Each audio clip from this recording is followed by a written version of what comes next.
मेरे प्यारे दोस्तों, आप सभी को राधे राधे। नमस्कार दोस्तों, स्टार आईक्यू परिवार में आप सभी का मैं सुनील आप लोगों का हार्दिक स्वागत कर रहा हूं, अभिनंदन कर रहा हूं। आइए स्टार्ट करते हैं हम लोग इस पर्टिकुलर वीडियो में पूरे के पूरे अगस्त महीने के करंट अफेयर पढ़ना। जी हां, आप लोगों ने सही सुना। हम लोग वैसे तो हर रोज के करंट अफेयर पढ़ा ही करते हैं, लेकिन क्या होता है कि पूरे महीने के दौरान हम लोग 300-400 क्वेश्चन पढ़ देते हैं।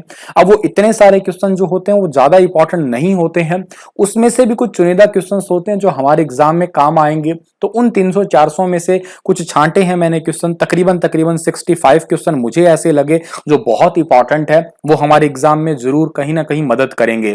तो ये मेरी उम्मीद है, ये मेरी शुभकामना है कि ये वीडियो आप लोगों को मदद करे, आपके एग्जाम में मदद करे आपकी, और आप जिस भी एग्जाम में बैठे वहां पे आपको कुछ ऐसा ही प्रकार का पैटर्न भी देखने को मिले और आप अपनी ड्रीम जॉब जो है उसे प्राप्त कर सकें। ये आप सभी को मेरी तरफ से हार्दिक शुभकामनाएं हैं। तो आइए स्टार्ट करते हैं हम लोग हमारे आज के करंट अफेयर को। उससे पहले अगर आपको मेरे द्वारा पढ़ाए गए सभी लेक्चर्स का पीडीएफ फाइल चाहिए तो आप मेरे Telegram channel star IQ PDF के नाम से उसे ज्वाइन कर लीजिएगा। स्टार आईक्यू क्विज के नाम से टेलीग्राम ग्रुप है, आप इसे भी ज्वाइन कर लीजिएगा। और आप मुझे फेसबुक और इंस्टाग्राम पे स्टार आईक्यू एजुकेशन सर्च करके फॉलो कर सकते हैं। तो आइए बढ़ते हैं आगे हम लोग और आज के करंट अफेयर स्टार्ट करते हैं। सबसे पहला क्वेश्चन हमारा क्या है कि हाल ही में किस देश की पहली सौर ऊर्जा संचालित नौका आदित्य ने गुस्ताव ट्रवे अवार्ड जो है वो जीता है। रिसेंटली कौन सी ऐसी आदित्य नाम की एक नौका है जो कि 100% सोलर एनर्जी द्वारा चलित है और इसने एक अवार्ड जीता है जिसका नाम है गुस्ताव ट्रे अवार्ड। तो इस क्वेश्चन का सही आंसर क्या होगा, आप साथ के साथ मेरे प्यारे बच्चों आंसर जरूर देते जाइएगा, क्योंकि आप हर रोज मुझसे करंट अफेयर पढ़ते हैं तो आपको ये चीजें याद रहनी चाहिए। और इस 65 में से आपके कितने ठीक थे ओवरऑल ये भी आप बताने की कोशिश कीजिएगा। लास्ट में अगर हो पाए तो आप कॉपी पेन भी लेके बैठिएगा और इस वीडियो को मैक्सिमम शेयर जरूर कर दीजिएगा, ठीक है। हालांकि मेरा फेस नहीं दिख रहा है पर कोई बात नहीं है, मुझे आप लोग दिख रहे हो तो आप प्लीज चलते रहिएगा। आप सभी बच्चों को राधे राधे, राधे राधे और राधे राधे। तो चलिए स्टार्ट कर रहा हूं मैं। इस क्वेश्चन का आंसर क्या रहेगा, इस क्वेश्चन का आंसर है ये आदित्य नौका जो आपको फोटो में दिखाई दे रही है, ये हमारे प्यारे भारत की ही है। ए ऑप्शन जो है इस क्वेश्चन का हमारा वो बिल्कुल ठीक है। आदित्य ने इलेक्ट्रॉनिक बोट्स और बोटिंग में उत्कृष्टता के लिए जो है ये अवार्ड जीता है जिसका नाम है गुस्ताव ट्रे अवार्ड। जो आपको ये नाव दिख रही है ये 100% सोलर एनर्जी द्वारा चलित है और ये नाव जो है इसको अवार्ड किस लिए मिला है, क्योंकि ये जो नौका है ये 100% इलेक्ट्रॉनिक्स मोड में चलने वाली है, मतलब इसमें इंजन का कोई भी कंसेप्ट नहीं है। इस नौका का नाम आदित्य है जो कि आपको याद रखना है। उम्मीद है कि आपको ये समझ आई। तो अगले क्वेश्चन की ओर चलते हैं हम लोग। हाल ही में किसने क्रिकेट के नियमों का हिंदी में अनुवाद किया है। इतिहास ही बदल दिया यूं समझिएगा आप लोग। क्रिकेट के नियमों का जो है वो हिंदी में अनुवाद किसने किया है। चार ऑप्शन आपके आगे है, कपिल देव है, राजीव रिसोडकर है या सुनील गावस्कर है या इनमें से कोई नहीं है। तो इस क्वेश्चन का सही आंसर क्या दे रहे हो आप लोग, इस क्वेश्चन का सही आंसर दे रहे हो आप राजीव जो है राजीव सर, जो कि आपको फोटो में दिखाई दे रहे हैं। इनका पूरा नाम है राजीव रिसोडकर, ठीक है। ये बीसीसीआई के एम्पायर भी रह चुके हैं और इन्होंने क्रिकेट के नियमों का जो है हिंदी में जो है अनुवाद किया है। क्रिकेट के नियम द लॉ ऑफ क्रिकेट का हिंदी में जो है अनुवाद किया है इन्होंने। तो एक चीज इंपॉर्टेंट है, ये भी याद करना। और मेरिल बॉर्न क्रिकेट क्लब की जो है वेबसाइट पे इन्होंने ये सारे के सारे नियम है अपलोड भी कर दिए हैं। ये इंदौर के रहने वाले हैं, ये पूर्व अंतरराष्ट्रीय अंपायर राजीव रिसोडकर। अगला जो हमारा क्वेश्चन है, अच्छा इंदौर नाम आया तो आपके मन में क्या जवाब आएगा। इंदौर आते ही आपके मन में आएगा कि स्वच्छता सर्वेक्षण 2020, 2019, 2018 और 2017 से लगातार 4 सालों से जो है नंबर 1 पे आ रहा है इंदौर, जो कि मध्य प्रदेश राज्य का एक शहर है। अगला सवाल हमारे लिए है प्यारे बच्चों कि प्रधानमंत्री नरेंद्र मोदी का निजी सचिव निम्न में से किसे नियुक्त किया गया है। प्रधानमंत्री नरेंद्र मोदी का निजी सचिव इनमें से किसे नियुक्त किया गया है। वैसे इनका जैसे ही नाम आ रहा है तो मुझे अब नाम पसंद नहीं आ रहा है ले पाना, ठीक है। अब मैं आपको सही कह रहा हूं कि आप लोग प्लीज एक इस अंधभक्ति को छोड़िएगा। आप जितने भी मेरे व्यूअर्स हैं, जितने भी आप मुझे फॉलो करते हैं, मैं तो देखो पहली तो बात ये कह रहा हूं कि आप वैसे तो किसी को फॉलो करिएगा ही मत, ब्लाइंडली फॉलो तो किसी को मत करिएगा, अंधभक्त होके तो किसी को फॉलो मत करिएगा। कुछ चीजें मेरे अंदर अच्छी है, हो सकता है कुछ चीजें मेरे अंदर बुरी भी हो, ठीक है, हो सकता है ये। तो आप, मैं ये नहीं कहता कि आप मुझे फॉलो करिएगा, मेरा अनुसरण करिएगा। मेरा अनुसरण केवल आप इतना कर सकते हैं कि सर पढ़ाते हैं, और जो पढ़ाते हैं, जो बात बताते हैं, पढ़ाई से संबंधित उन चीजों को मैं मान लूं। बाकी पर्सनल लाइफ के एक्सपीरियंस आप माने ना माने वो जरूरी नहीं है, नहीं मानेंगे तो ही ज्यादा ठीक रहेगा, क्योंकि हो सकता है मेरे कुछ अलग एस्पेक्ट्स हो उसके बारे में, सोचने के बारे में, हो सकता है आपके कुछ अलग नजरिया हो उस चीज का। तो आप ब्लाइंडली किसी को फॉलो मत करिएगा। मैं बहुत सारे बच्चों को देख पा रहा हूं कि लोग कहते हैं कि सर मोदी है, मतलब जान है हमारी, देश को बना दिया, ठीक है, और राम मंदिर बनवा दिया, ऐसा शायद कोई नहीं कर सकता था। बहुत अच्छी बात है, बहुत ही पूजनीय बात है, मैं उस बात की सराहना करता हूं तहे दिल से, बहुत ही अच्छी बात लग रही है वो मुझे। लेकिन एक बात बताइएगा, क्या हमारे लिए, एक युवा के लिए जो है वो मंदिर ज्यादा काम आएगा, या हमारे लिए हमारा रोजगार ज्यादा काम आएगा? तो ये बहुत सारी बातें हैं जो मतलब यूं कहिएगा प्रतिशोध के रूप में जो है बनी हुई है, और ये ज्वाला निकलना चाह रही है। लेकिन ये एजुकेशन प्लेटफॉर्म है जहां पे मैं पढ़ा रहा हूं आप लोगों को, मैं ज्यादा बातें नहीं कर रहा हूं, बस आपको एक लास्ट बात, और उसमें सब कुछ ही बात समाई हुई है। आप ट्विटर पे जाइएगा, अपनी आईडी जो है बनाइएगा। मैं भी ट्विटर पे मतलब बहुत लंबे समय से था तो सही, लेकिन इतना एक्टिव नहीं था, पर अभी मैं ट्विटर पे लगातार जो है एक्टिव हो रहा हूं। इंजीनियर सुनील बिश्नोई के नाम से मेरी आईडी है। मैंने भी ट्वीट किया है क्या कि स्पीक फॉर एसएससी रेलवे के लिए, ठीक है, आप भी ट्वीट करिएगा। हर घंटे में 4-5 ट्वीट आप डाल दीजिएगा, प्लीज ऐसा करिएगा। बस इतना करना है आपको, मैं पत्थर फेंकने को नहीं कह रहा हूं, इतनी मुहिम से जुड़ जाइएगा। बाकी एक्स्ट्रा कुछ करें ना करें वो आपकी श्रद्धा पे बात है। खैर, इस क्वेश्चन का आंसर आपको मैं देता हूं, क्या है भाई? तो इस क्वेश्चन का सही आंसर है प्यारे बच्चों, आपका इस क्वेश्चन का आंसर है हार्दिक सतीश चंद्र साहा। सी ऑप्शन जो है इस क्वेश्चन का हमारा वो बिल्कुल ठीक है, जो कि आपको फोटो में दिखाई दे रहे हैं, यही है हार्दिक सतीश चंद्र साहा। ये एक आईएएस ऑफिसर हैं, गुजरात कैडर के 2010 बैच के ये हैं, और राजीव टोपानो की ये जो है इन्होंने जगह ली है। ये बात भी आप याद कर लीजिएगा।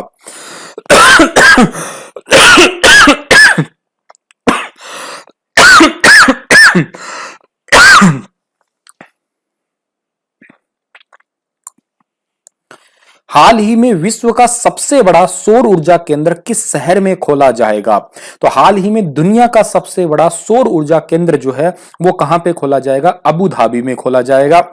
ये ऑप्शन जो है इस क्वेश्चन का हमारा वो बिल्कुल ठीक है। यूएई, जिस जो हम लोग इसको संयुक्त राष्ट्र या संयुक्त अरब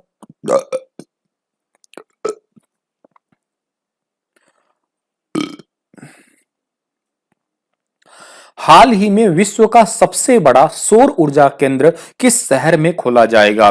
तो दुनिया का सबसे बड़ा सौर ऊर्जा केंद्र जो है वो अबू धाबी में खोला जाएगा। ए ऑप्शन जो है इस क्वेश्चन का हमारा वो बिल्कुल ठीक रहेगा। अब ये अबू धाबी कहां पे है? ये अबू धाबी जो है वो यूएई की राजधानी है, ठीक है, ये बात आप याद रखिएगा, यूएई की राजधानी है, ठीक है, और यहां पे दुनिया का सबसे बड़ा सौर ऊर्जा केंद्र खोला जाएगा। अब यूएई को मैप में देखिएगा, यहां की करेंसी क्या है? यूएई धीरम है, यहां की राजधानी अबू धाबी है, अब यूएई की, और इसको हम लोग संयुक्त अरब अमीरात भी बोलते हैं हिंदी में। यहाँ के राष्ट्रपति का नाम है शेख खलीफा बिन जायद अल नाहयान। ये नाम भी आपके लिए इंपॉर्टेंट होगा, तो याद कर लेना इसे भी आप। और ये क्वेश्चन तो खैर रिपीट हुआ आपका। अगला क्वेश्चन हमारा है कि पेटीएम मनी के सीईओ कौन बने हैं? पेटीएम मनी के चीफ एग्जीक्यूटिव ऑफिसर कौन बने हैं भाई? तो पेटीएम मनी के चीफ एग्जीक्यूटिव ऑफिसर 4 ऑप्शन है आपके आगे, सौरभ शर्मा, दीपक सेन, वरुण श्रीधर, या इनमें से कोई नहीं। तो इस क्वेश्चन का सही आंसर क्या है आपका? वरुण श्रीधर है, सी ऑप्शन है। आप अपनी कॉपी पे अपने अकॉर्डिंग आंसर लिखते जाइएगा, मेरे आंसर बताने से पहले भी आपको पता हो सकता है शायद, तो आप उसे कॉपी पे जरूर लिखिएगा, आप अपना स्कोर दीजिएगा, मुझे अच्छा लगेगा उससे।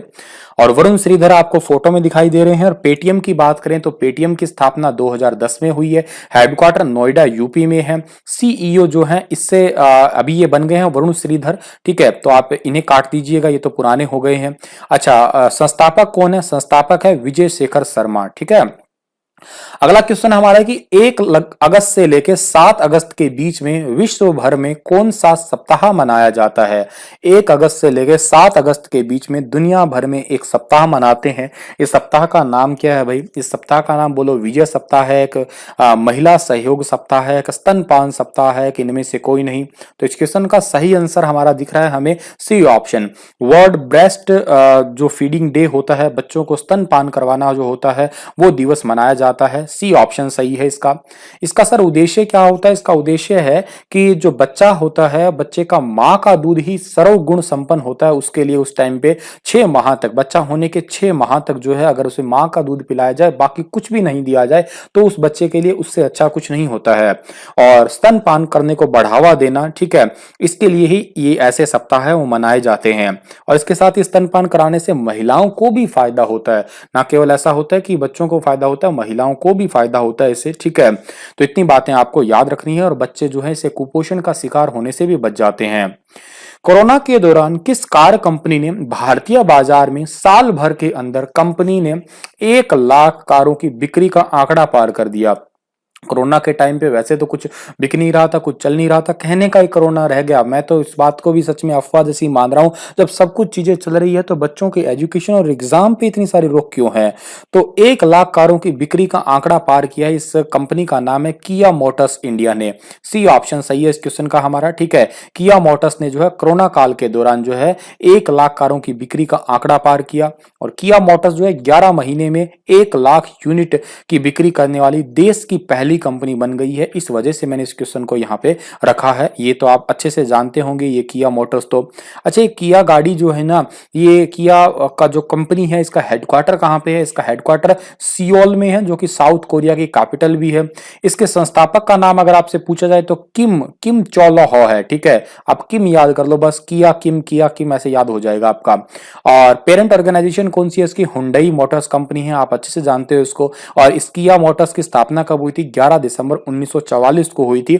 हमें इंडिया में तो किया बहुत लेट दिखाई दे रही है, अभी दिखाई दी है, यूं मान लो पिछले 1 डेढ़ 2 सालों के अंदर, लेकिन ये बहुत पुरानी कंपनी है।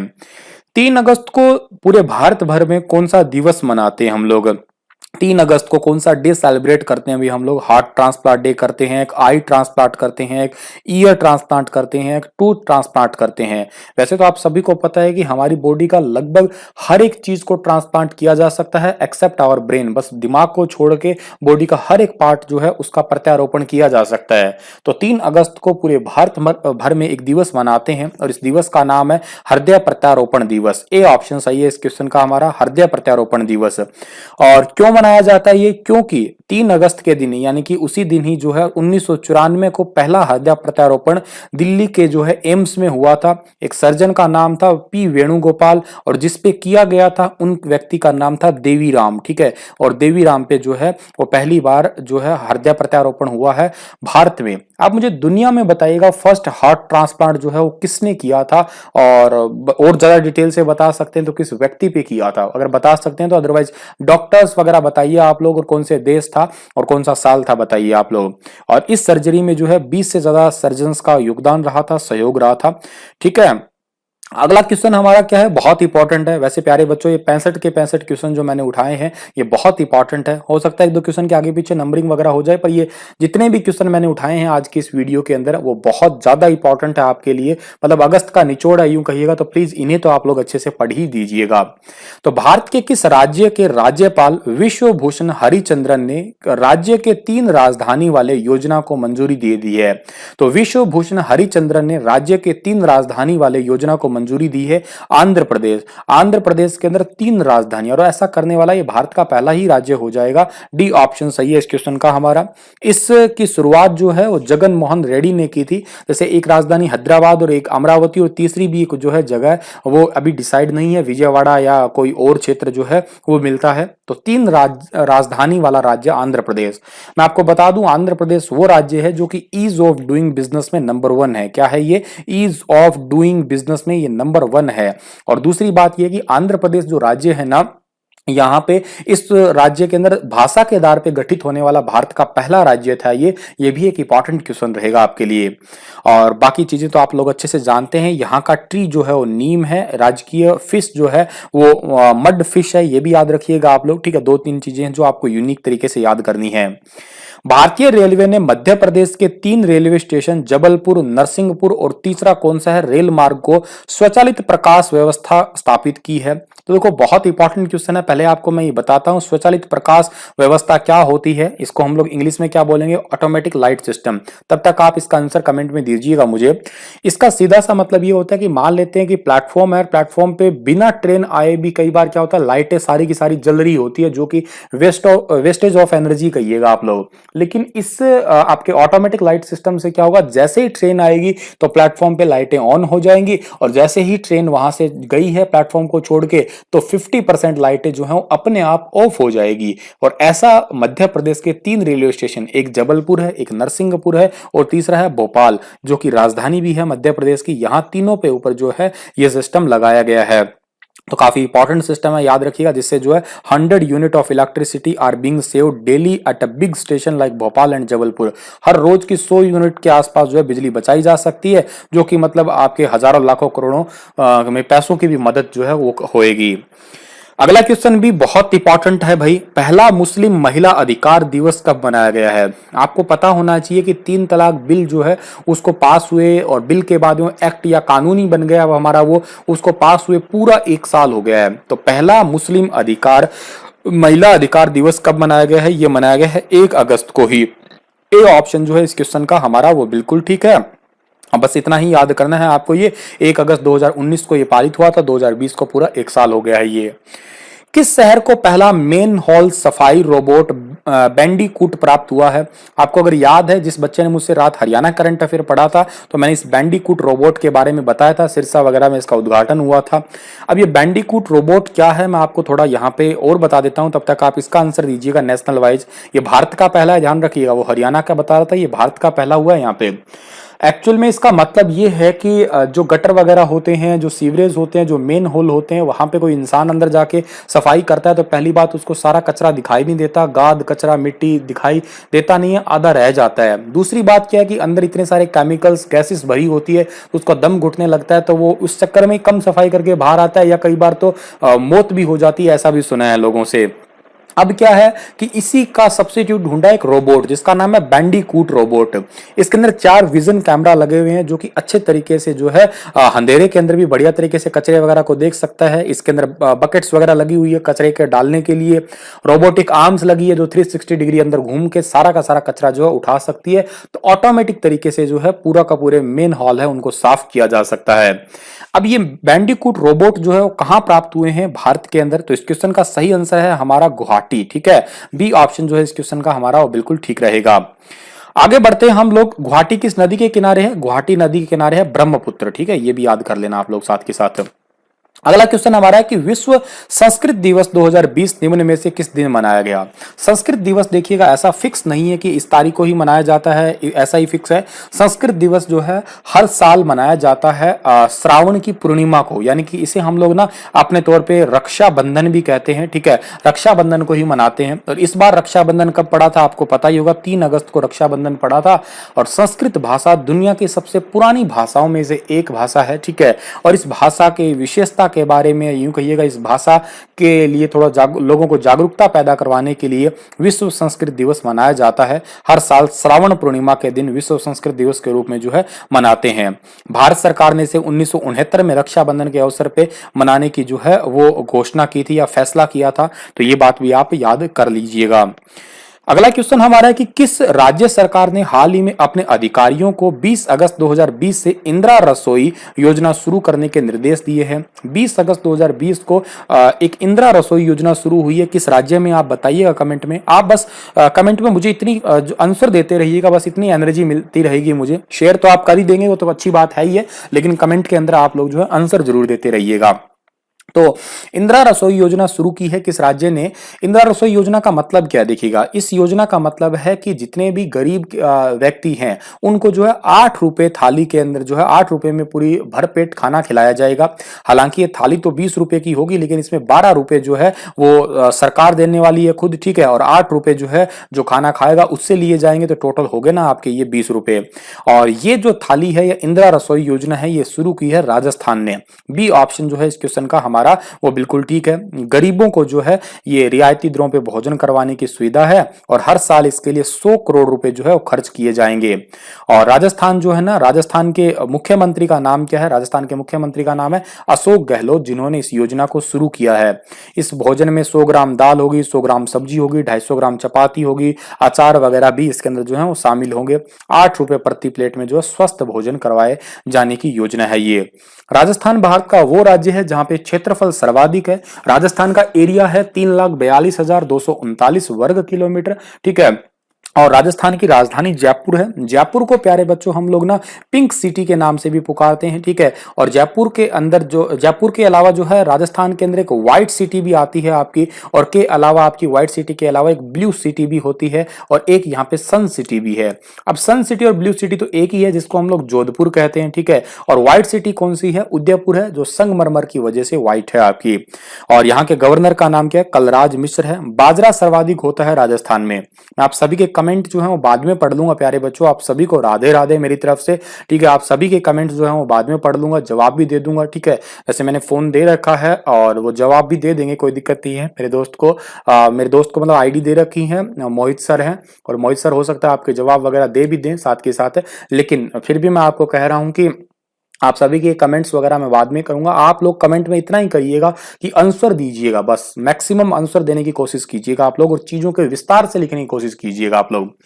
तो किसने फार्मूला 1 ब्रिटिश ग्रांड प्रिक्स 2020 जीता है? तो फार्मूला 1 ब्रिटिश ग्रांड प्रिक्स 2020 जो जीता है, इनका नाम है लुइस हैमिल्टन। डी ऑप्शन जो है इस क्वेश्चन का हमारा ठीक है, जो कि आपको फोटो में दिखाई दे रहे हैं। बस एक क्रैमिंग सा क्वेश्चन है, आपको छोटे तरीके में याद करना है। वैसे इन्होंने फार्मूला 1 करियर की 87वीं जीत जो है वो हासिल की है, और माइकल शुमाकर के रिकॉर्ड के करीब जो है ये पहुंच चुके हैं। और बात अगर मैं करूं इस फार्मूला 1 रेस की या इस ग्रांड प्रिक्स अवार्ड की बात कर रहा हूं मैं यहाँ पे, ठीक है। तो इसकी स्थापना 1950 में हुई है। फर्स्ट 1900 पहले बार जो है इसको 1926 में हेल्ड कर दिया गया था, लेकिन ये सुचारू रूप से काम करने लगे थे गेम सारे 1950 में। सबसे ज्यादा बार जीते हुए इसमें लुइस हैमिल्टन ही है। और उसके अलावा जो है फरारी जो गाड़ी है, फरारी जो कंपनी है, उसने भी सबसे ज्यादा इसमें अवार्ड, मतलब गाड़ियों की श्रेणियों में फरारी है, व्यक्तियों की श्रेणी में, ड्राइवर्स की श्रेणी में बात करूं तो लुइस हैमिल्टन है।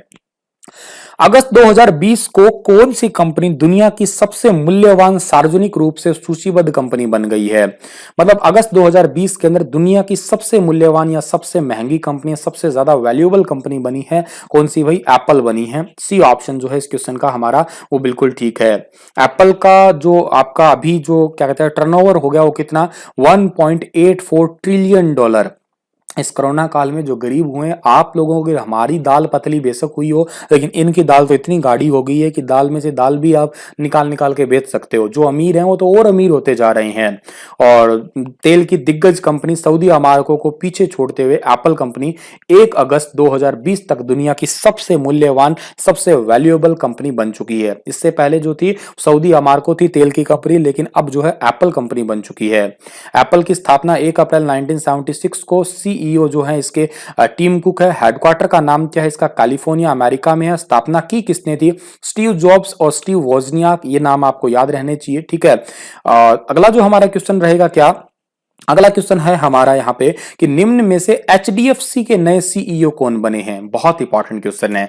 एचडीएफसी का फुल फॉर्म है housing development for finance corporation. Housing development for finance corporation. Active रहिएगा, कमेंट करिएगा आप लोग। तो एचडीएफसी के जो पहले सीईओ थे वो अभी नहीं है, अब जो नए सीईओ बन गए हैं इनका नाम क्या है भाई? इनका नाम आप बताइएगा। ए ऑप्शन ठीक है इसका, शशिधर जगदीशन, ठीक है। शशिधर जगदीशन जो है ये बन गए हैं। इनसे पहले आदित्य पुरी थे।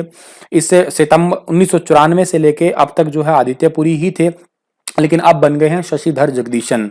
और एचडीएफसी का मुख्यालय है मुंबई में। इसकी टैगलाइन क्या है? हम समझते हैं वास्तव में आपकी दुनिया है। बैंक जब भी आए तो कुछ महत्वपूर्ण बैंकों की टैगलाइन भी प्यारे बच्चों आप लोग याद कर लेना, ठीक है। और हेडक्वार्टर कहां पे है इसका? मुंबई के अंदर है। स्थापना 1994 में हुई है, तो पता ही है आपको, ठीक है। शशिधर जगदीशन आपको फोटो में दिखाई दे रही हैं।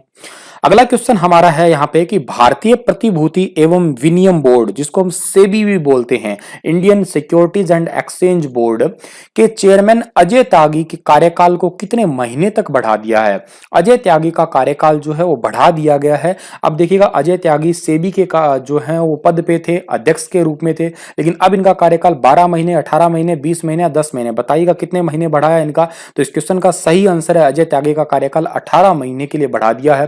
फरवरी 2022 तक के लिए इनका जो कार्यकाल है वो बढ़ा दिया है।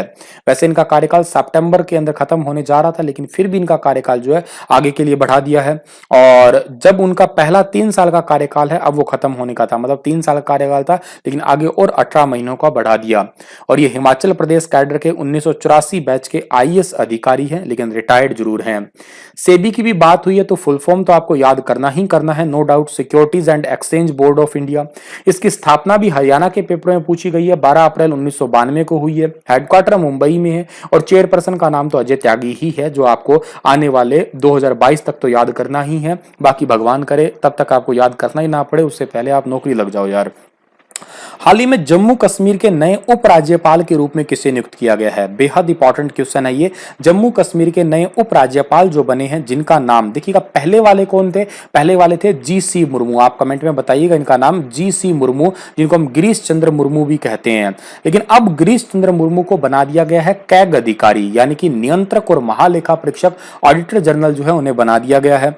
अब उनकी जगह किसने ले ली है? मनोज सिन्हा ने ले ली है। सी ऑप्शन जो है इस क्वेश्चन का हमारा वो बिल्कुल ठीक रहेगा, जो कि आपको फोटो में दिखाई दे रहे हैं, यही है मनोज सिन्हा। अगला जो हमारा क्वेश्चन क्या रहेगा भाई? अच्छा, मनोज सिन्हा का जन्म कहाँ हुआ था? 1 जुलाई को 1959 को गाजीपुर के मोहनपुरा में हुआ था। उत्तर प्रदेश से संबंध रखते हैं ये, ठीक है। आकाशवाणी समाचार के महानिदेशक के रूप में किसे नियुक्त किया गया है? आकाशवाणी समाचार के महानिदेशक के रूप में जो है वो नियुक्त किसे किया गया है? तो इस क्वेश्चन का सही आंसर क्या रहेगा हमारा? श्री जयदीप भटनागर। ए ऑप्शन जो है इस क्वेश्चन का ठीक है, जो कि आपको फोटो में दिखाई दे रहे हैं, यही है जयदीप भटनागर, जो कि अखिल भारतीय रेडियो के जो है अभी हाल ही में महानिदेशक नियुक्त हुए हैं और 1986 बैच के भारतीय सूचना सेवा अधिकारी रह चुके हैं ये। और आकाशवाणी एक प्रकार की सरकारी संस्था है और इसका ध्येय वाक्य, मोटो जो क्या है इसका, वो है बहुजन हिताय बहुजन सुखाय। आपने देखा होगा लिखा हुआ बहुजन हिताय बहुजन सुखाय। हेडक्वार्टर न्यू दिल्ली में है इसका और इसके विमोचन तिथि 1927 के अंदर जो है ये संस्थापित हुआ है।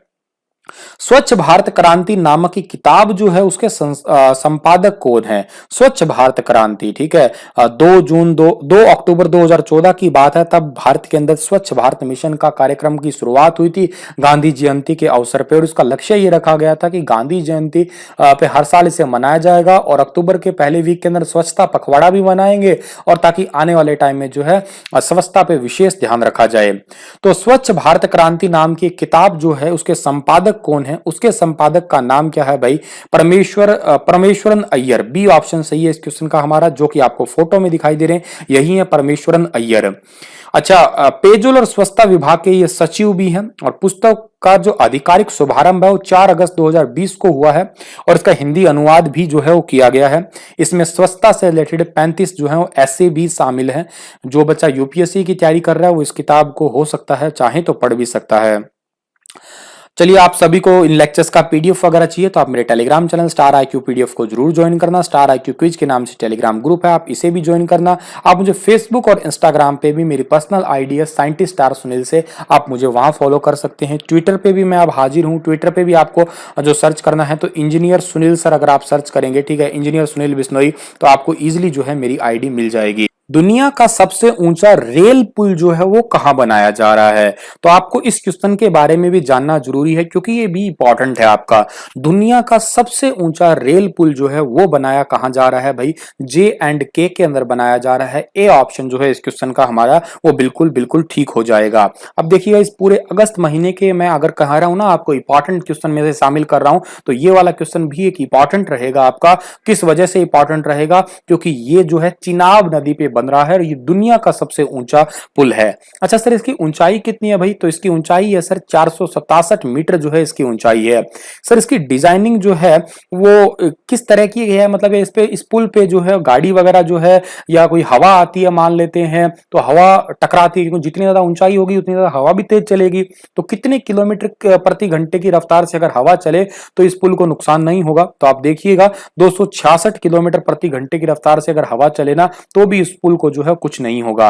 इस पुल की जो ऊंचाई है वो आपके रिवर के लेवल से, अगर नदी तल से देखा जाए, जो चिनाब नदी पे बन रहा है ना ये, तो इस चिनाब नदी के तल से कितनी ऊंचाई है इसकी? 359 मीटर जो है इसकी ऊंचाई होगी और 2021 तक ये बन के तैयार हो जाने की उम्मीद है। जम्मू और कश्मीर के नए राज्यपाल आप याद रखिएगा उपराज्यपाल मनोज सिन्हा है, ठीक है। अगला जो हमारा क्वेश्चन क्या रहेगा? अच्छा एक बात और है जम्मू और कश्मीर से कि यहाँ की जो केसर है ना उसको जीआई टैग मिला है, ठीक है। इसकी केसर को जीआई टैग मिला है आपके अप्रैल के अंदर, 30 अप्रैल 2020 को जो है जीआई टैग में केसर, इसकी केसर की अरोमा ही अलग है। और जम्मू और कश्मीर है, इसके अंदर टोटल 20 जिले हैं, आप ये भी याद कर सकते हो। जम्मू कश्मीर के अंदर एक श्रीनगर पड़ता है। अगर आपसे पूछा जाए श्रीनगर किस नदी के किनारे है तो श्रीनगर झेलम नदी के किनारे है। जम्मू कश्मीर में भारत की सबसे बड़ी मीठे पानी की झील है जिसका नाम है वुल्लर झील। ये याद रखिएगा, मैंने कहा मीठे पानी की बड़ी झील है। ओवरऑल सबसे बड़ी झील चिल्का झील है जिसको हम लैगून बनाने वाली झील भी कहा करते हैं भारत के अंदर। अगले क्वेश्चन की ओर मूव करते हैं। 65 क्वेश्चनों की सीरीज में हमारा 25वां क्वेश्चन आ चुका है। तो पहली किसान रेल निम्न में से किन दो शहरों के बीच में चलेगी? तो पहली किसान रेल जो है वो चलेगी किन दो शहरों के बीच में? आप बताइएगा कमेंट में मुझे, किन दो शहरों के बीच में चलेगी भाई? तो ये इस क्वेश्चन का सही आंसर है, देवलाली और दानापुर के बीच में चलेगी। ए ऑप्शन जो है इस क्वेश्चन का हमारा वो बिल्कुल ठीक रहेगा। अब सर इसका मतलब क्या हुआ? तो देखिएगा भारतीय रेलवे ने एक नई किस्म की ट्रेन जो है उसकी शुरुआत की है जो कि पर्टिकुलर क्या करेगी, अनाज है, फल है, सब्जियां हैं, इन सभी को लाने ले जाने का काम करने वाली है। अब तक फल और सब्जी आदि को एक जगह से दूसरी जगह पे लाने के लिए ना ट्रकों का ही सहारा लेते हैं या हम रोड ट्रांसपोर्ट का ही सहारा लेते आ रहे हैं ज्यादातर हिस्सों में। लेकिन क्या है, अब ट्रेन का भी सहारा लिया जाएगा।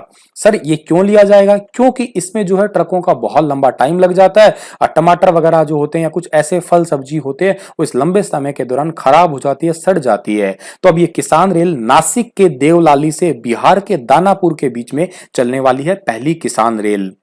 जम्मू कश्मीर के पूर्व उपराज्यपाल मैंने आपको अभी पढ़ाया था, ये जो कि अभी हमारे भारत के नए कैग बन चुके हैं, कंट्रोल ऑडिटर जनरल बन चुके हैं या नियंत्रक और महालेखा परीक्षक बन चुके हैं।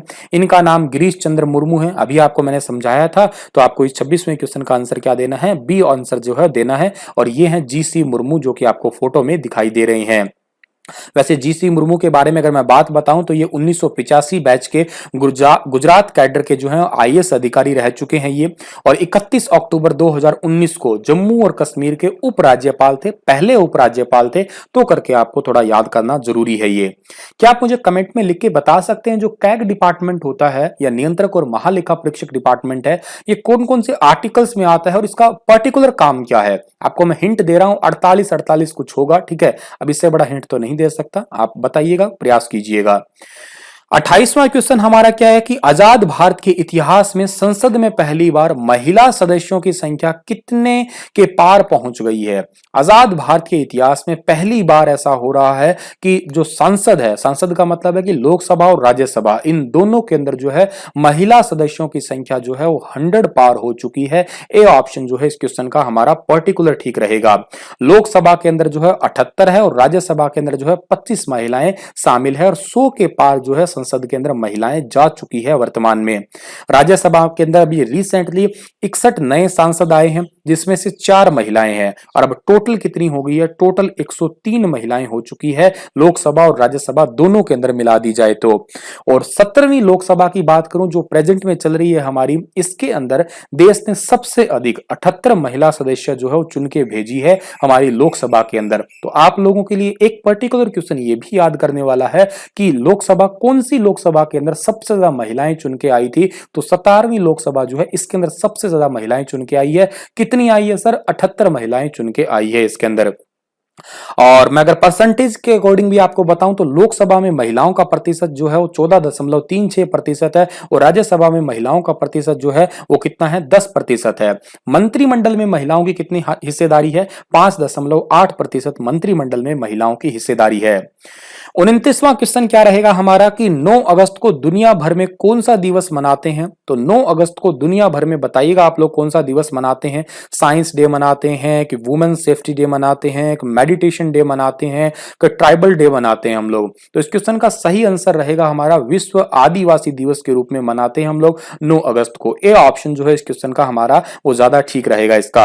अब ये आदिवासी दिवस जो मनाते हैं देखिएगा दो शब्दों से जुड़ के मिला है, एक तो आदि है और एक यहाँ पे वासी है, ठीक है। इसका अर्थ क्या होता है, इसका अर्थ होता है मूल निवासी किसी जगह का।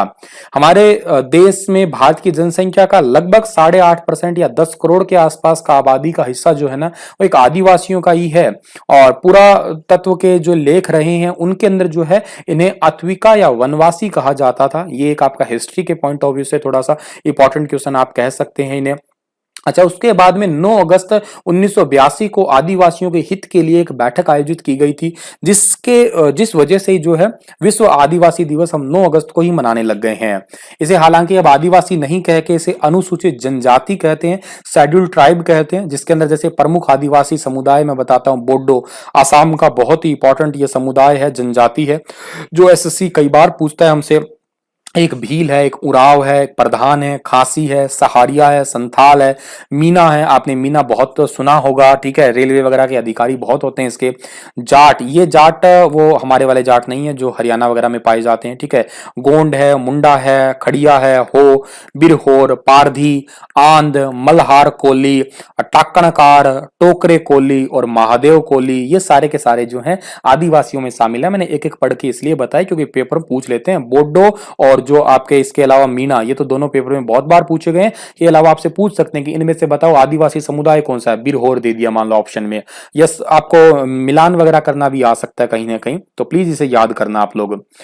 अगला जो हमारा क्वेश्चन क्या है भाई, हाँ, एक रूस ने जो है कोविड-19 की वैक्सीन बनाई थी, ठीक है, आप स्पुतनिक वी के नाम से, लेकिन वो इतनी ज्यादा सक्सेस नहीं रही है। 12 अगस्त को उसका जो है वो पंजीकरण हुआ था, लेकिन उसके साइड इफेक्ट बहुत ज्यादा थे, लेकिन इसी वजह से जो है उसको इतना ज्यादा पॉपुलर नहीं माना गया। तो बस आप थोड़ा याद कर सकते हैं, स्पुतनिक वी जो है वो स्पुतनिक वैक्सीन जो है वो किस देश की है, रशिया की है। बस इससे ज्यादा कुछ मत याद करना इसमें। राष्ट्रीय हथकरघा दिवस कब मनाया जाता है, ठीक है, तो राष्ट्रीय हथकरघा दिवस जो है वो कब मनाते हैं भाई, 7, 8, 6 या 10, ये आपके चार ऑप्शन है। तो इस क्वेश्चन का सही आंसर है 7 अगस्त को मनाते हैं हम लोग राष्ट्रीय हथकरघा दिवस, ठीक है।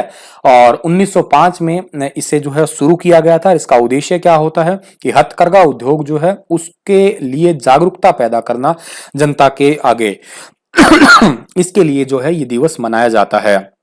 अगला क्वेश्चन हमारा क्या है कि 31 अगस्त को दुनिया भर में कौन सा दिवस मनाते हैं। ये दिवस बहुत है भाई, बहुत ज्यादा दिवस है इस महीने में। प्लीज आप इन्हें कॉपी पे एक अलग से ही लिख लीजिएगा, या कमेंट में आप क्या करिएगा, ऑफलाइन कमेंट करके जो जो बच्चा लिखेगा मुझे बहुत अच्छा लगेगा, ठीक है। ऑफलाइन कमेंट में जो है सारे बता दीजिएगा कि कौन कौन से डेज हैं, कितने कितने हैं, ठीक है। आगे क्वेश्चन को हम पढ़ते हैं। तो 31 अगस्त को दुनिया भर में कौन सा दिवस मनाते हैं। तो 31 अगस्त को दुनिया भर में विश्व जैव ईंधन दिवस जो है वो मनाया जाता है आपका, ये याद करना आप लोग। इंटरनेशनल बायोडीजल डे मनाया जाता है, ठीक है, 10 अगस्त को दुनिया भर के अंदर। अगला जो हमारा क्वेश्चन है कि संघ लोक सेवा आयोग का नया अध्यक्ष किसे बना गया है। बहुत इंपॉर्टेंट क्वेश्चन है, ये भी आपका काफी टाइम तक जो है याद रखने वाला क्वेश्चन है। संघ लोक सेवा यानी कि यूपीएससी, जिसको हम लोग यूनियन पब्लिक सर्विस कमीशन के रूप में पुकारते हैं। तो इस यूनियन पब्लिक सर्विस कमीशन के जो अध्यक्ष हैं वो किसे बनाया गया है, प्रदीप कुमार जोशी को बनाया गया है। ए ऑप्शन जो है इस क्वेश्चन का हमारा वो बिल्कुल ठीक रहेगा, प्रदीप कुमार जोशी को बनाया गया है, जो कि आपको फोटो में दिखाई दे रहे हैं, यही है प्रदीप कुमार जोशी। और 12 मई 2015 को ये संघ लोक सेवा आयोग के यूपीएससी के सदस्य बने थे, ठीक है। और इनका कार्यकाल अब कब तक रहेगा, 2022 तक रहेगा। इसके अलावा ये छत्तीसगढ़ और मध्य प्रदेश लोक सेवा आयोग दोनों के ही अध्यक्ष जो हैं वो रह चुके हैं।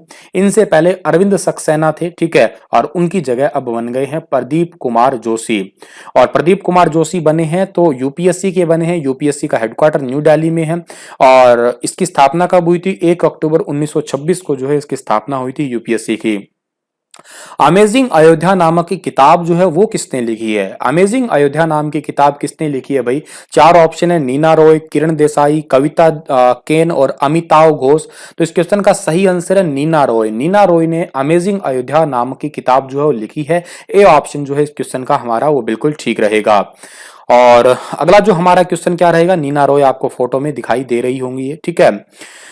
किस देश के प्रधानमंत्री हसन दियाब ने हाल ही में इस्तीफे की घोषणा की है? वैसे तो देखो इस अगस्त महीने में आपको मैंने बहुत सारे देशों के प्रधानमंत्रियों के इस्तीफे पढ़ाए होंगे, लेकिन उनसे ज्यादा इंपॉर्टेंट जो है वो ये है हसन दियाब, क्योंकि ये लेबनान के प्रधानमंत्री हैं। इन्होंने इस्तीफा दिया क्योंकि इन्हें इस्तीफा देना पड़ा। जनता ने यूं कहिएगा इन्हें तंग कर लिया था, क्योंकि लेबनान की राजधानी बेरूत के अंदर जो है एक बहुत ही बड़ा धमाका हुआ था। इस वजह से सरकार की लापरवाही मानी गई और लोगों ने कहा कि इस प्रधानमंत्री को इस्तीफा देना ही चाहिए।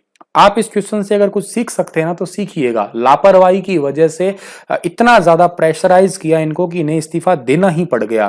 क्या भारत में लापरवाही नहीं चल रही? गवर्नमेंट जॉब के लिए चल रही है ना लापरवाही, तो क्या यहां प्रेशराइज नहीं किया जा सकता? गवर्नमेंट पे किया जा सकता है, पर पता नहीं क्यों नहीं करते लोग।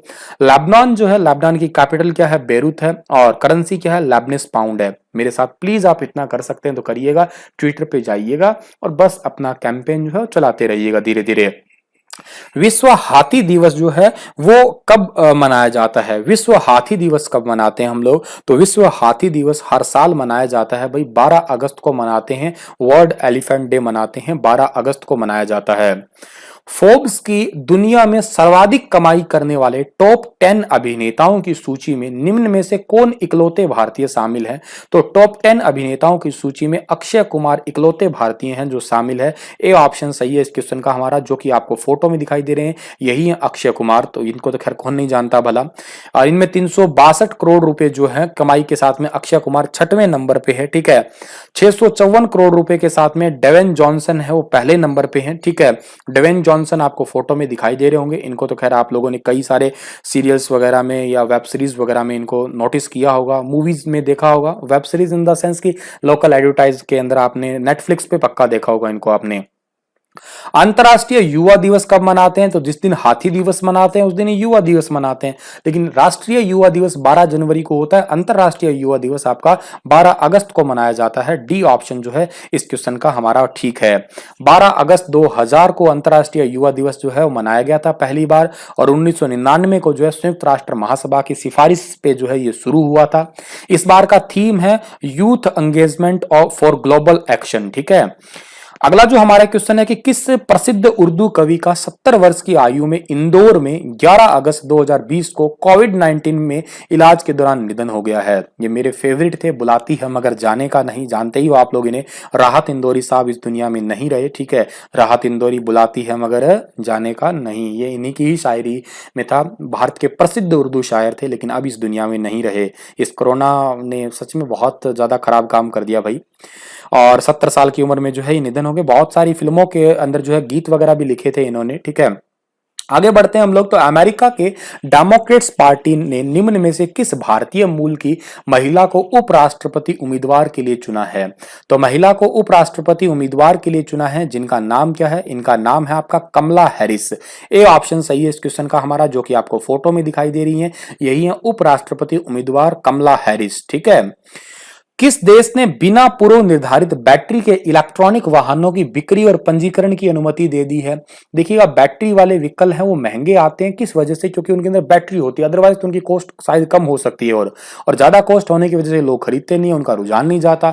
तो पहले से उन्हें थोड़ा सस्ता करने के लिए, कहते हैं ना कि एक तो 1000 रुपए कोई चीज और एक 999 लिख दे, तो वैसे वाली बात है कि बैटरी जो है आपकी, यूं कहिएगा बिना बैटरी वाले जो है आपके व्हीकल देने की अनुमति दे दी है भारत ने ही। ए ऑप्शन जो है इस क्वेश्चन का हमारा वो बिल्कुल ठीक रहेगा, ठीक है। जिससे क्या होगा, 30 से 40% जो है प्री फिट बैटरी खा जाता है कॉस्ट उस वाहन की, तो ये 30-40% कॉस्ट कम हो जाएगी। मान लेते हैं कोई चीज 100 रुपए की है, 40 रुपए घटा दो, 60 रुपए की चीज आएगी, तो फर्क तो देखो पड़ेगा ही पड़ेगा, जाहिर सी बात है उसमें। विश्व अंगदान दिवस कब मनाते हैं भाई हम लोग? वर्ल्ड ऑर्गन डोनेशन डे कब मनाते हैं हम लोग? तो वर्ल्ड ऑर्गन डोनेशन डे जो है वो हर साल कब मनाते हैं हम लोग? तो इस ऑप्शंस में आपको अगस्त नजर कब आ रहा है? 13 अगस्त ही नजर आ रहा है, तो 13 अगस्त को हम मनाते हैं वर्ल्ड ऑर्गन डोनेशन डे। सही समझ आ रहा है ना बच्चों आपको? स्पीड वगैरह भी सही सही होगी मेरे ख्याल से, सही समझ में आ रहा होगा आप लोगों को। ठीक है, चलो समझते जाइएगा, वीडियो को शेयर जरूर कर देना बेटा आप लोग। ठीक है, 13 अगस्त को मनाते हैं, डी ऑप्शन सही है इस क्वेश्चन का हमारा। उपग्रह डेटा पर आधारित एक अध्ययन के मुताबिक किस राज्य में वनों की कटाई की उच्च दर के कारण हॉर्नबिल, ये भी मेरा एक फेवरेट पक्षियों में से शामिल है, हॉर्नबिल पक्षी के निवास स्थान खतरे में पड़ रहे हैं? हॉर्नबिल पक्षी के निवास स्थान खतरे में पड़ रहे हैं। हॉर्नबिल जो पक्षी है, देखो हॉर्नबिल फेस्टिवल भी मनाया जाता है नागालैंड और त्रिपुरा राज्य के अंदर, ये भी याद करना आप लोग। और पक्के पागा हॉर्नबिल फेस्टिवल अरुणाचल में बनता है, और ये अरुणाचल प्रदेश का ही पक्षी है हॉर्नबिल। ठीक है, बहुत ही सुंदर सा रंगीला सा पक्षी है, आप देखिएगा कितना प्यारा सा है ये। ठीक है, इसका साइंटिफिक नेम भी आप अगर चाहें तो याद कर सकते हैं, लेकिन इतना ज्यादा खैर इंपॉर्टेंट भी नहीं है। अरुणाचल प्रदेश की बात करूं तो अरुणाचल प्रदेश की राजधानी ईटानगर है। इसको यूनियन टेरिटरी से राज्य बनाया गया था 21 जनवरी 1972 के बाद में, और पेमा खांडू यहाँ के मुख्यमंत्री हैं। ठीक है, अरुणाचल प्रदेश में सबसे पहले ब्रह्मपुत्र नदी भी आती है, तो ये भी आप याद कर सकते हैं। राधा भाटिया की किस किताब को इंटरनेशनल कुक बुक अवार्ड से सम्मानित किया गया है? राधा भाटिया की एक किताब है, ठीक है, उस किताब का टाइटल आप बताइएगा कमेंट में लिख के मुझे, क्या है? खाना है कि मेरा खजाना है कि लस्सी है कि मेरा दिल है? इनको इंटरनेशनल कुक बुक अवार्ड मिला है, तो इस किताब का नाम है लस्सी। ठीक है, सी ऑप्शन जो है इस क्वेश्चन का हमारा बिल्कुल ठीक है। ठीक है, देखो आप, लस्सी ऑफ इंडिया। ठीक है, वैसे बहुत ही फेमस होती है लस्सी के कई नाम है, लस्सी है, छाछ है, और क्या कहते हैं, तकरम कहते हैं, मट्ठा कहते हैं, खाटो कहते हैं। ठीक है, ये कई इसके उपनाम है। ठीक है, अगला क्वेश्चन हमारा है कि किस राज्य की त्योहारी मीठी डिश खेज, मसालेदार हरमल मिर्च और मांडोली केला, मायरा केला को भौगोलिक जीआई टैग जो है वो मिला है? ये क्वेश्चन भी आप लोगों के लिए इंपॉर्टेंट है। 2020 के जीआई टैग का एक अलग से वीडियो होगा या पीडीएफ होगा, मैं आपको सेंड कर दूंगा। जीआई टैग जो है इंपॉर्टेंट क्वेश्चन होते हैं, जरूर मिलेगा क्वेश्चन आपको पेपर में। जीआई टैग क्यों मिलता है? क्योंकि उस जगह की विशेषता बताने के लिए और उस चीज का रेट जो है दुनिया भर में थोड़ा सा अच्छा रखने के लिए, या उस लोकल क्षेत्र की इकोनॉमी को भी ग्रो करने के लिए, डुप्लीकेसी हटाने के लिए जो है ये जीआई टैग दिया जाता है। और ये अभी हाल ही में मीठी डिश खेज है, मसालेदार हरमल मिर्च और मांडोली केला है। ये तीनों के तीनों बताइएगा आप कमेंट में लिख के किसके हैं भाई? तो ये तीनों के तीनों हैं आपके कौन से राज्य के हैं? ये गोवा राज्य के हैं, जो कि आपको छोटू सा राज्य दिख रहा है यहाँ पे। ठीक है, गोवा राज्य के। मांडोली ब्रानाज आप देख लीजिएगा, ये अलग ही शेप के हैं। ठीक है, हरमल मिर्च देख लीजिएगा। ठीक है, और ये आपकी खेज मिठाई है। अच्छा, गोवा की बात हुई है ना, तो गोवा की राजधानी पणजी है। गोवा के राज्यपाल सत्यपाल मलिक नहीं है, और महाराष्ट्र के राज्यपाल भगत सिंह कोश्यारी को अतिरिक्त प्रभार दे दिया गया है यहाँ पे। गोवा के मुख्यमंत्री का नाम क्या है? प्रमोद कुमार सावंत है। किस राज्य ने 2020 के लिए अमृत योजना रैंकिंग में शीर्ष स्थान प्राप्त किया है? तो अमृत योजना के अंदर जो है पहला स्थान प्राप्त किया है, किस राज्य ने किया है भाई? तो ये किया है ओडिशा राज्य ने। आप मैप में देखिएगा, ओडिशा राज्य ने जो है इस अमृत योजना के तहत पहला स्थान हासिल किया है। इस गो एयर के नए मुख्य कार्यकारी अधिकारी के रूप में किसे नियुक्त किया गया है? तो देखिएगा, गो एयर के नए सीईओ बने हैं कौशिक खोन्ना, बी ऑप्शन सही है इस क्वेश्चन का हमारा। इनसे पहले विनय दुबे थे, लेकिन विनय दुबे की जगह अब कौशिक खोन्ना ने जो है वो स्थान ले लिया। सीईओ विनय दुबे ना रह के कौन बन गए हैं? कौशिक खोन्ना बन चुके हैं। और इस गो एयर का हेडक्वार्टर कहां पे है? मुंबई में है। ठीक है, इतनी बात आप जो है याद रख लीजिएगा। और कौशिक खोन्ना आपको फोटो में दिख रहे होंगे ये, और विनय दुबे भी आपको दिखा देता हूं, ये रहे विनय दुबे।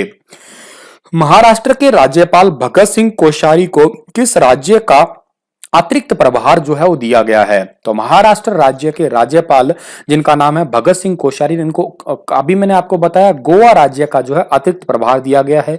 सी ऑप्शन जो है इस क्वेश्चन का हमारा बिल्कुल ठीक रहेगा। छोटा सा सवाल है, बस इतना ही याद करना है, इसके अलावा आपको कुछ याद नहीं करना। इनसे पहले कौन थे? यहाँ के सत्यपाल मलिक थे, लेकिन अब जो है ये सत्यपाल मलिक जो है आगे मेघालय में चले गए। आपको मैं बताऊंगा, अभी यहाँ पे पढ़ा भी दूंगा। केंद्रीय गृह मंत्रालय ने हाल ही में किस रेलवे स्टेशन का नाम बदलकर बनारस करने को मंजूरी दे दी है? बनारस करने को मंजूरी दे दी है अभी हाल ही में। मंडू आडीह रेलवे स्टेशन का नाम जो है, इसका नाम बदल के बनारस रेलवे स्टेशन करने की मंजूरी दे दी है। उत्तर प्रदेश में अब एक और रेलवे स्टेशन का नाम बदला जाएगा, ठीक है। देखो, इससे पहले मुगल सराय रेलवे स्टेशन का नाम बदलकर पंडित दीनदयाल उपाध्याय जंक्शन किया गया था, लेकिन अब एक और बदला जा रहा है। मंडू आडीह रेलवे स्टेशन है, इसका नाम बदल के बनारस रेलवे स्टेशन जो है वो किया जा रहा है। ये रहा मंडू वाडीह रेलवे स्टेशन और इसका नाम बदल के अब बनारस के रूप में इसे जाना जाएगा। हाल ही में मेघालय का राज्यपाल किसे नियुक्त किए गए हैं? तो जो गोवा के राज्यपाल था उन्हें अब मेघालय भेज दिया गया है। सत्यपाल मलिक इनका नाम है, ठीक है। छोटा सा सवाल है, बस इतना याद करना है। सत्यपाल मलिक ये हरियाणा के राज्यपाल भी रह चुके हैं। मेघालय की कैपिटल क्या है? शिलोंग है। गवर्नर इनके पहले कौन थे? तथागत रॉय थे, लेकिन अब ये नहीं है। और मुख्यमंत्री का नाम क्या है? कॉनराड संगमा है। पॉपुलेशन कितनी है? 26.5 लाख है। अगला क्वेश्चन हमारा है कि भारतीय रेलवे किस राज्य में दुनिया का सबसे लंबा पियर ब्रिज का निर्माण कर रही है? तो दुनिया का सबसे लंबा जो है एक ब्रिज का निर्माण कर रही है भारतीय रेलवे, मणिपुर के अंदर कर रही है ये, ठीक है। दुनिया के सबसे ऊंचे पुल का काम कर रही है भारतीय रेलवे उसके ऊपर। 111 किलोमीटर लंबे जिरबॉम इम्फाल रेलवे प्रोजेक्ट का यह हिस्सा है और उसकी ऊंचाई 141 मीटर जो है, इस पे ये बन रहा है ये। और इस तरह का यह पुल कुतुब मीनार से लगभग दुगना ऊंचा माना जाएगा। यूरोप के अंदर मॉन्टेनेग्रो में 139 मीटर ऊंचा है, लेकिन अब तो देखिएगा उसका भी ये रिकॉर्ड जो है वो तोड़ने वाले हैं। 141 मीटर बनेगा और 280 करोड़ रुपए जो है इसकी लागत भी आएगी। अगला क्वेश्चन हमें पढ़ना है, उससे पहले जो है हमें मणिपुर की कैपिटल जाननी है। इम्फाल है। मुख्यमंत्री का नाम एन बीरेन सिंह है। पॉपुलेशन 27.2 लाख है। नजमा हेपतुल्ला यहाँ की जो है वो राज्यपाल हैं। विश्व फोटोग्राफी डे कब मनाते हैं? वर्ल्ड फोटोग्राफी डे कब मनाते हैं भाई? तो वर्ल्ड फोटोग्राफी डे हर साल मनाया जाता है आपका 19 अगस्त को मनाते हैं, ठीक है। सी ऑप्शन सही है आपका, ठीक है। छोटा सा सवाल है, बस इससे ज्यादा तो इसमें क्या याद करना है हमें। विश्व मानवता दिवस कब मनाते हैं भाई हम लोग? वर्ल्ड ह्यूमैनिटेरियन डे कब मनाते हैं? 10 अगस्त, 15 मार्च, 12 जून या 19 अगस्त को? तो देखिएगा, विश्व मानवता दिवस भी हर साल कब मनाते हैं? 19 अगस्त को ही मनाया जाता है, ठीक है। मानवता दिवस भी 19 अगस्त को मनाते हैं, विश्व ह्यूमैनिटेरियन डे, ठीक है। अगला जो हमारा क्वेश्चन क्या रहेगा? अगला क्वेश्चन है कि ड्रीम 11 ने कितने करोड़ रुपए में आईपीएल 2020 सीजन के लिए स्पॉन्सरशिप जो के राइट हैं वो खरीद लिए हैं? तो ये खरीद लिए हैं 222 करोड़ रुपए के स्पॉन्सरशिप राइट खरीदे हैं। डी ऑप्शन जो है इस क्वेश्चन का हमारा ठीक है। उससे पहले वीवो के पास था। अब ये 18 अगस्त से लेके 31 दिसंबर तक इनके पास राइट रहेंगे। और ड्रीम 11 जो है एक आईपीएल के प्रायोजक से अभी जुड़ गया है। और आईपीएल आपको पता है कि दुबई में होंगे, 19 सितंबर से 10 नवंबर के बीच में होंगे। बहुत कमाई करते हैं लोग भाई इससे। ड्रीम 11 जो है इसकी स्थापना कब हुई थी? 2008 में हुई थी। हेडक्वार्टर कहां पे है इसका? मुंबई में है। और इसके फाउंडर्स कौन है? हर्ष जैन और भावित सेठ है। किस आईआईटी संस्था ने राष्ट्रीय शिक्षा नीति 2020 के प्रस्तावों को अपनाते हुए अपने परिसर में शास्त्रीय एवं लोक कला अकादमी की शुरुआत की है? यह क्वेश्चन भी बहुत बहुत इंपॉर्टेंट रहेगा आपका कि राष्ट्रीय शिक्षा नीति पहली बार किसी शिक्षण संस्थान में अप्लाई हो रही है, तो इसका नाम है आईआईटी खड़गपुर, जो कि पश्चिम बंगाल की एक आईआईटी है। बी ऑप्शन ठीक रहेगा इस क्वेश्चन का हमारा, ठीक है। तो इंपॉर्टेंट क्वेश्चन है जो कि आपको पक्का पक्का याद करना है ये। और आईआईटी खड़गपुर है, इसकी स्थापना कब हुई थी? 1951 के अंदर इसकी स्थापना हुई थी। स्पोर्ट्स आईवियर ब्रांड ऑकले ने किस भारतीय क्रिकेटर को अपने भारत में 2 साल के लिए ब्रांड एम्बेसडर बनाया है? ब्रांड एम्बेसडर बनाते हैं ताकि एडवर्टाइजमेंट वगैरह जो है वो बहुत अच्छे से तरीके से की जा सके। तो ऑकले जो है इसने आईवियर, ये चश्मा वगैरह बनाती है, और ये रोहित शर्मा को जो है 2 साल के लिए ब्रांड एम्बेसडर बनाया है, ठीक है। ऑकले इस टाइप के चश्मा वगैरह जो बनाती है ताकि ये मैदान में जब भी उतरे तो ऑकले ब्रांड का चश्मा अपने साथ में हमेशा रखें। ऑकले की स्थापना 1975 के अंदर हुई थी। कैलिफोर्निया में इसका हेडक्वार्टर है। जेम्स जेनार्ड जो हैं इसके फाउंडर रहे हैं। स्वच्छ सर्वेक्षण 2020 के अनुसार निम्नलिखित में से सबसे साफ शहर कौन सा है? अभी आपको मैंने बता दिया, ये तो बहुत अच्छे से याद भी हो गया। पुणे, इंदौर जो है आपका वो नंबर 1 पे आता है, याद रखिएगा। इंदौर नंबर 1 पे है इसमें। अच्छा, इंदौर नंबर 1 पे है तो नंबर 2 पे कौन सा है? सूरत है, ये याद रखिएगा। नंबर 3 पे कौन सा है? नवी मुंबई है। 100 से ज्यादा शहरों की लिस्ट में सबसे साफ शहर है छत्तीसगढ़, और 100 से कम में जो है वो है झारखंड। 100 से कम में है झारखंड, 100 से ज्यादा में छत्तीसगढ़ है, ठीक है। और कंटोनमेंट एरिया में जालंधर जो है वो सबसे साफ है। ठीक है। और अगला जो हमारा क्वेश्चन है कि निम्नलिखित में से कौन सी सबसे तेज चार्ज होने वाली विद्युत वाहन है, मतलब इनमें से कौन सी कंपनी है जो सबसे ज्यादा तेज चार्ज हो सकती है गाड़ी। इसका नाम है Lucid Air sedan, Lucid Air sedan. B option जो है इस क्वेश्चन का हमारा वो बिल्कुल ठीक रहेगा। और ये 20 मिनट में चार्ज होकर 500 किलोमीटर तक जा सकती है। इसकी ड्राइविंग रेंज तकरीबन 850 किलोमीटर के आसपास है, 830 किलोमीटर है। इस कंपनी की स्थापना जो है वो आपकी 2007 में हुई है। हेडक्वार्टर इसका न्यूयॉर्क में है। गाड़ी तो देखो कसर नहीं है, अभी इतनी गजब की गाड़ी है। और चलो अगला जो हमारा क्वेश्चन क्या है कि निम्नलिखित में से कौन सी सबसे तेज, ये तो रिपीट हो गया आपका दोबारा से, ठीक है। अगला जो क्वेश्चन हमारा क्या है भाई आपका यहाँ पे, भारत जैविक किसानों के लिए मामले में कौन से स्थान पे रहा है, जबकि जैविक खेती के तहत ये 9वें स्थान पे रहा है। ये बहुत इंपॉर्टेंट, बहुत बहुत इंपॉर्टेंट, यूपीएससी वाले बच्चों के लिए बहुत इंपॉर्टेंट कि जैविक किसानों के मामले में भारत जो है वो पहले ही स्थान पे रहा है, जबकि जैविक खेती के क्षेत्र में जो है वो 9वें स्थान पे रहा है। हालांकि सिक्किम भारत का ऐसा राज्य है जो 100% जैविक खेती करने वाला विश्व का पहला राज्य बन गया। और ये लाइन आपके लिए ये बहुत ज्यादा इंपॉर्टेंट वाली लाइन है। ऑस्ट्रेलिया जो है वहां पे लार्जेस्ट ऑर्गेनिक एरिया है, याद रखिएगा, जिसमें हम लोग 9वें स्थान पे आते हैं। तो पहले स्थान पे कौन सा है, ऑस्ट्रेलिया आता है, जहां की जमीन है 35.7 मिलियन हेक्टेयर। खेल मंत्रालय ने कितने लोगों को राजीव गांधी खेल रत्न पुरस्कार 2020 देने की घोषणा की है। तो खेल मंत्रालय ने राजीव गांधी खेल रत्न पुरस्कार 5 लोगों को देने की घोषणा की है, ठीक है। डी ऑप्शन सही है इस क्वेश्चन का हमारा। इनमें से रोहित शर्मा क्रिकेट के लिए, Mariyappan T para athlete, Manika Batra table tennis, Vinesh Phogat wrestling और रानी रामपाल महिला हॉकी, इनको 5 को जो है वो अवार्ड दिया जाएगा। रोहित शर्मा को देश का सबसे बड़ा खेल सम्मान जो है ये पाने वाले चौथे क्रिकेटर होंगे ये। इनसे पहले सचिन तेंदुलकर, महेंद्र सिंह धोनी, विराट कोहली को यह अवार्ड जो है मिल चुका है। सचिन तेंदुलकर पहले भारतीय थे जिनको राजीव गांधी खेल रत्न पुरस्कार मिला था, 1998 के अंदर मिला था यह पुरस्कार इन्हें। अगला क्वेश्चन हमारा है कि केंद्र सरकार ने हाल ही में रक्षा अनुसंधान और विकास संगठन यानी कि डीआरडीओ के अध्यक्ष जी सतीश रेड्डी का कार्यकाल को कितने साल के लिए बढ़ा दिया। जी सतीश रेड्डी का कार्यकाल जो है देखिएगा 2018 से शुरू हुआ था, ठीक है। 2018 में ये अपॉइंट हुए थे, लेकिन अब जो इनका कार्यकाल 2 साल बाद खत्म होना था, आगे आने वाले 2 सालों के लिए और बढ़ा दिया। डी ऑप्शन जो है इस क्वेश्चन का हमारा वो बिल्कुल ठीक है। डीआरडीओ के बारे में तो भला कौन नहीं जानता है, ये जी सतीश रेड्डी है। डीआरडीओ की फुल फॉर्म है defence research development organisation. DRDO की स्थापना कब हुई थी, 1958 में हुई है। डीआरडीओ का मोटो क्या है, बलश्य मूलम विज्ञानम, इंग्लिश में strengthen origin is in science. और डीआरडीओ डे कब मनाते हैं, 1 जनवरी को डीआरडीओ डे मनाते हैं हम लोग, ठीक है। और हेडक्वार्टर कहां पे इसका, हेडक्वार्टर इसका है न्यू दिल्ली के अंदर। अगला जो हमारा क्वेश्चन है, आपको पीडीएफ चाहिए तो star IQ PDF Telegram channel, star IQ quiz के नाम से टेलीग्राम ग्रुप ज्वाइन करना जरूर भाई। किस राज्य में भारत के सबसे लंबे नदी रोपवे का उद्घाटन हो रहा है भाई। तो नदी रोपवे का उद्घाटन भारत में असम में हो रहा है। डी ऑप्शन जो है इस क्वेश्चन का हमारा वो बिल्कुल ठीक है। रोपवे आप जानते होंगे, नदी को पार करना रस्सियों के द्वारा। आप लोग ऐसे कभी यहाँ पे जाना ऋषिकेश वगैरह में तो आपको यहाँ पे ये मिलेगी बंजी जंपिंग वगैरह, वहां पे कई सारे ऐसे एडवेंचर्स है ना, ठीक है। ये 1.8 किलोमीटर लंबा है, जो कि सबसे लंबा होगा भारत का। ये ब्रह्मपुत्र नदी पर गुवाहाटी और उत्तरी गुवाहाटी को आपस में जोड़ेगा। ये 56 करोड़ रुपए की लागत आएगी। 8 मिनट का सफर होगा दोनों के बीच में, इन दोनों क्षेत्रों के बीच में। असम की राजधानी दिसपुर है। असम में माजुली द्वीप है, जो कि दुनिया का सबसे बड़ा नदीय द्वीप है ब्रह्मपुत्र नदी पे। गुवाहाटी और डिब्रूगढ़ दोनों के दोनों ब्रह्मपुत्र नदी पे ही है। एकमात्र पुलिंग नदी ब्रह्मपुत्र जो है वो आसाम में ही है। कांजीरंगा नेशनल पार्क, जहां पे एक सींग वाले गैंडे हैं, वो भी आसाम में ही है। मुख्यमंत्री का नाम क्या है, सर्बानंद सोनोवाल। निम्न में से किस विंग कमांडर ने एयर एडवेंचर श्रेणी में तेंजिंग नार्गे राष्ट्रीय साहसिक पुरस्कार 2019 जीता है। यह अवार्ड अर्जुन पुरस्कार के जैसा ही समझिएगा आप लोग, ठीक है। साहसिक कार्यों में या पर्वतारोहियों को यह अवार्ड दिया जाता है। हरियाणा से अनीता कुंडू को मिला है और भारत में गजानंद यादव को मिला है। ए ऑप्शन जो है इस क्वेश्चन का बिल्कुल ठीक रहेगा। गजानंद यादव आपको फोटो में दिखाई दे रहे होंगे।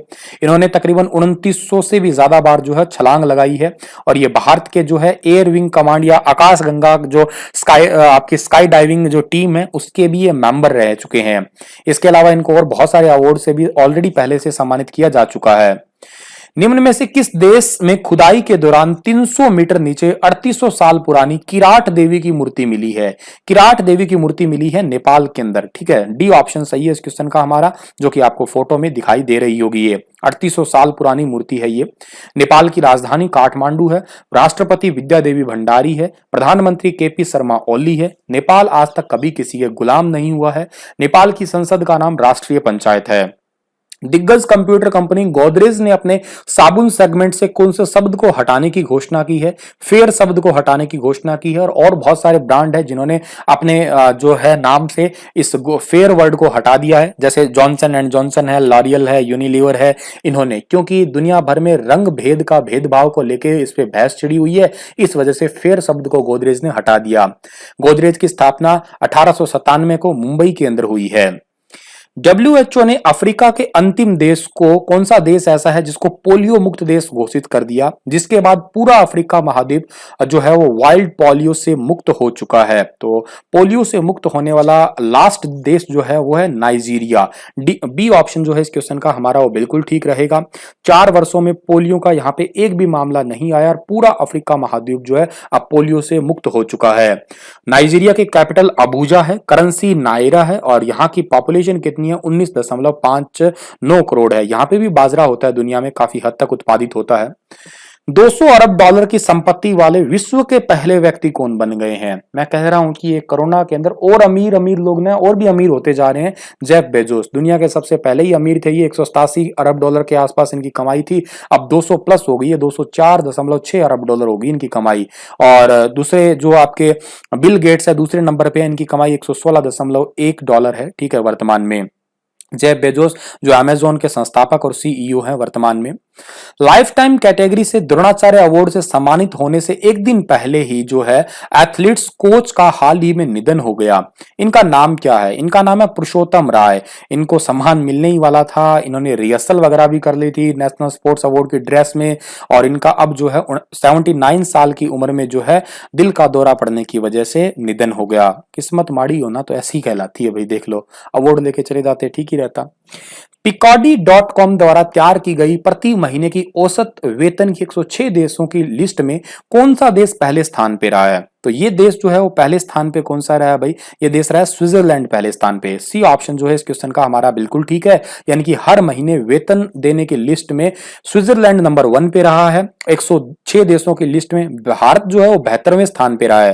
और भारत के अंदर जो है औसत वेतन कितना मिलता है? 32,800 रुपए मिलता है, लेकिन स्विट्जरलैंड में देखिएगा 4.5 लाख रुपए मिलता है, 4,49,000। ठीक है, और सबसे कम किसमें मिलता है? सबसे कम मिलता है क्यूबा के अंदर, 2700 रुपए मिलता है केवल और केवल। ठीक है, इसके अलावा जैसे स्विट्जरलैंड के बाद की बात करें तो लग्जमबर्ग दूसरे पे है, लगभग 3 लाख के आसपास। और इसके बाद बात करें अमेरिका तो तीसरे पे है, 2,64,900 के आसपास। ठीक है, स्विट्जरलैंड की करेंसी क्या है? स्विस फ्रैंक है। कैपिटल बर्न है। पॉपुलेशन 85.7 लाख है।